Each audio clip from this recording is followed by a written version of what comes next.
Om Swastiastu, perkenalkan nama saya Igede Swece, Lurah Renon. Dengan adanya penyuluh bahasa Bali, kami sudah berkolaborasi dalam melaksanakan kelompok belajar Nyerat Aksara Bali tingkat SD di Perpustakaan Budi Sastra Kelurahan. Hal ini kami laksanakan sebagai upaya pelestarian budaya Bali, khususnya bahasa, aksara, dan sastra Bali, serta meneruskan semangat dari almarhum Kak Tekak yang merupakan penulis lengkap dari Ide Batara Langit, Ide Pranda Made Sidaman. Semoga semangat ini terus kokoh seperti nama beliau, yaitu Tekak.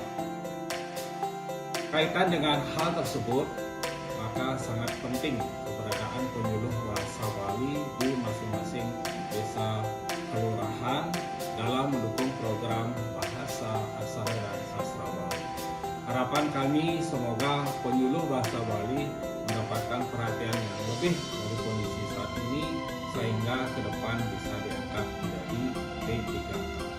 Om Swastiastu, Tiang Bayu, Tiang Dani, Tiang Sareng Kale, Uli SD Negeri 3 Peguyangan, Tiang Demen Malajah Aksara Bali, Lan Bahasa Bali, Sareng Penyuluh Bahasa Bali, Kota Denpasar. Om Swastiastu, Titian Ida Bagus Agung, Kepulauan Manuabo, Lurah Kemencuitan.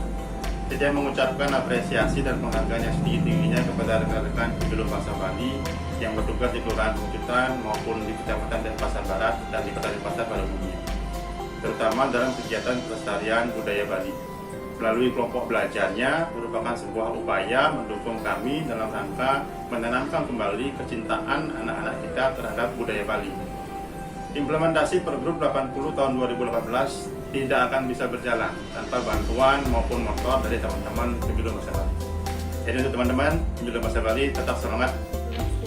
Tiang Widya saking SDN 1 Sumatera, Tiang Ariana saking SD 1 Sumatera, Patung Sukma dari penyuluh bahasa Bali Kota Denpasar, sabut sampun ngajarin tiang bahasa Jawa Aksara Bali, Mika Maunan, tiang sampun bisa nulis aksara Bali. Tiang Lestari, Silis Munir, siswa sanganyarangan kelompok belajar remaja bahasa Bali ring banyak lebah. Tiang nemen pesan bahasa Bali. Ulien adanya kelompok belajar bahasa Bali kuniki, tiang bisa dua nyerat aksara dan nyerat longkar. Utamanya, tiang nemen pesan ajahinya ke tembok dan beli penyuluh bahasa Bali ring Kecamatan Denpasar Timur. Om Swastiastu, saya orang tua dari dua putri saya yang mengikuti pembinaan bahasa Bali yang diadakan di Desa Dangin Puriklot bersama para penyuluh bahasa Bali, merasa sangat bersyukur dan sangat berterima kasih sekali. Karena dengan adanya pembinaan bahasa Bali ini, khususnya aksara Bali untuk anak saya menjadi tahu aksara, gantungan, begitupun sudah mulai bisa membaca yang namanya aksara Bali, yang dimana awalnya sama sekali tidak mengenal dan tidak suka dengan aksara Bali.